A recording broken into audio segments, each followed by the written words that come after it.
Things have been pretty quiet recently in the wormhole of J155459, and I like to believe it's because we did such a good job delivering torpedoes to our customers here that they just have had no reason to come out. They haven't come out to mine. They kind of log on, they sit in their POS.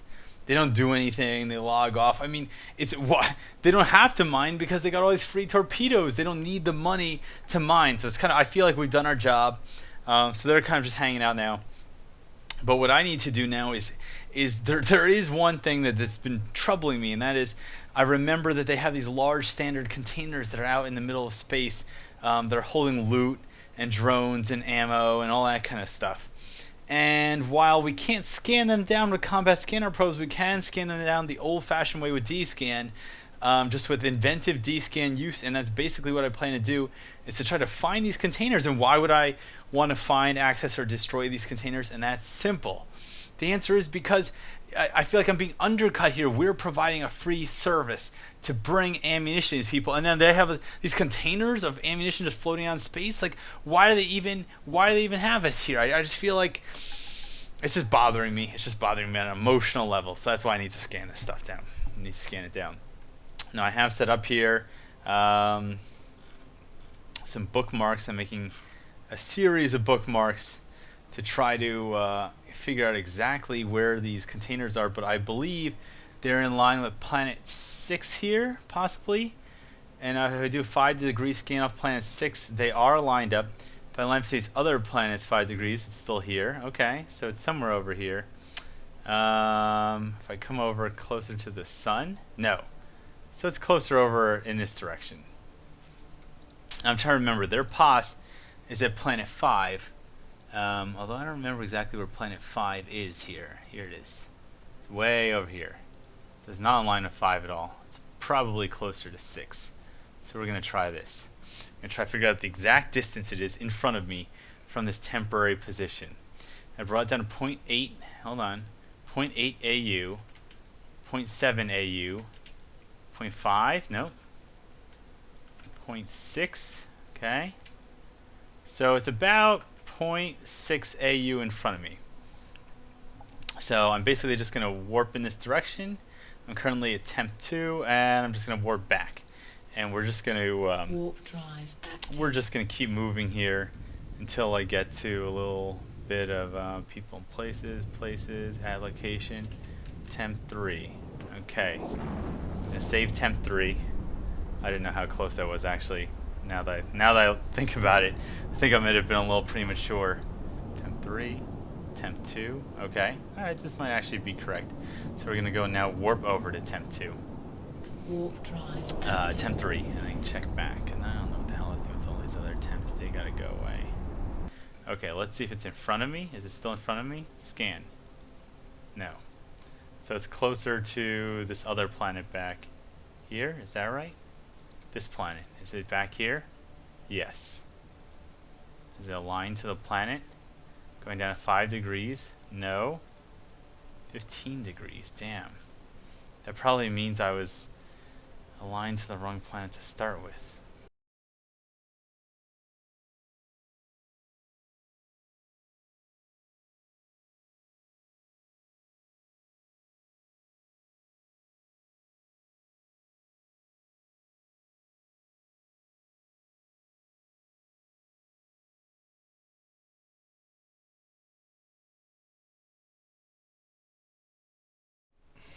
Okay, so my insane project continues, and now after making dozens and dozens of bookmarks, well, it doesn't look like there's dozens and dozens here because I have erased a great number of them.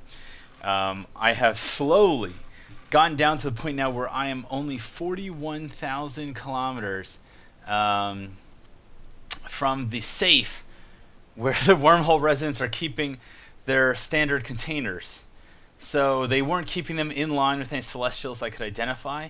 So I've had to slowly, through hundreds of warp jumps, go back and forth, creating a web of bookmarks, temporary bookmarks, and getting closer and closer, triangulating their position using only D-scan, and my eye to try to figure out where they are. Now I see now that there are 41,000 kilometers away. So here's how I've been doing it. Okay, I've been jumping back and forth.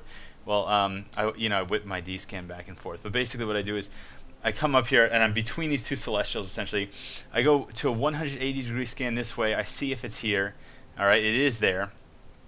I find the planet. Where's the other planet? There it is, over here. This planet. I do 180 D scan over here. No, so it doesn't show up. So I know it's somewhere in the first hemisphere, facing the planets. All right, great. Then what I do is I look up, straight up.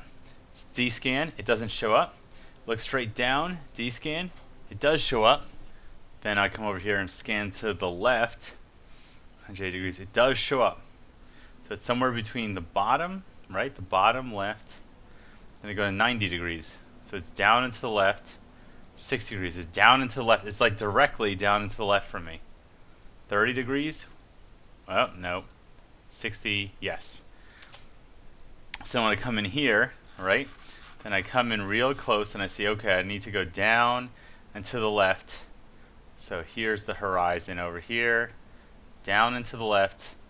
A tiny amount. And that's going to be a little problematic because I don't have anything that's forward and down to the left. Boom. There we go. So we see now that that one's about 20,000. So I'm going to warp to it now and check to see if it's actually closer. If the location 33 that I tried was actually closer. So I warp there. Then when I'm on the way over there, I'll make a 44. This way I just get used out of every single warp. So I just hopefully get a little bit closer and try to land a little closer each time. Okay, so I have a whole bunch of bookmarks real close now. You see this? You see, and I still see that they're showing up. Warp drive. This is going to be location 66. And again, we just want to see the pixel of movement. I'm going to hit it.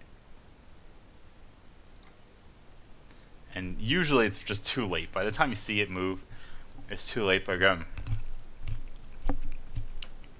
just have a closer bookmark. And those are really good grapes.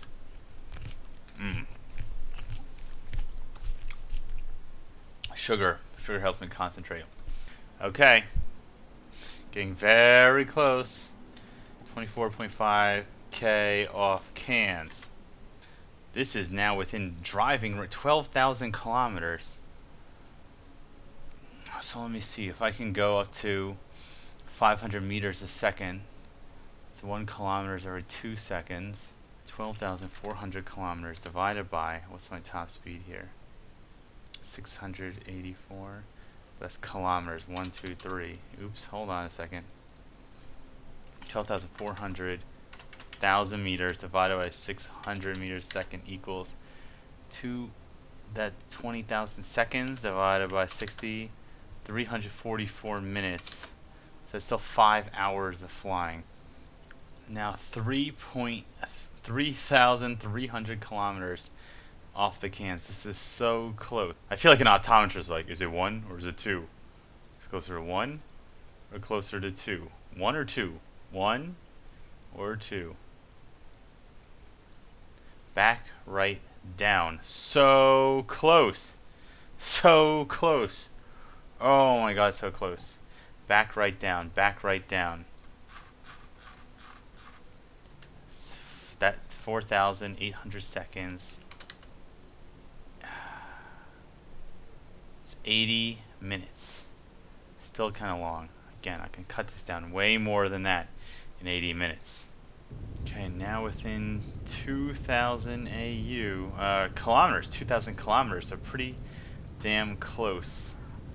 I'm basically just trying to slow boat it over to my intended target at this point.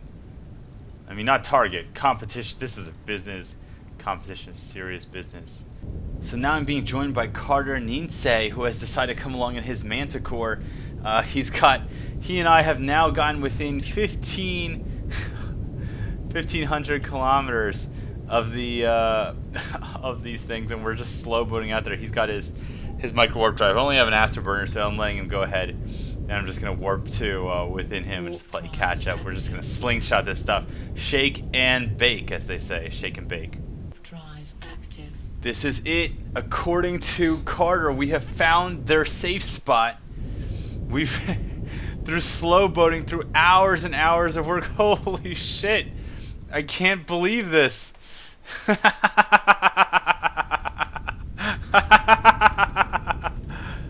So there's nothing in them right now. There's nothing in their safe right now. But the question is, we should just save it and then come back. I can't believe we have this. I'm so tempted to just put down like a mobile depot and like put down a mobile depot and put some kind of like a funny thing on it. Oh my god, this is great.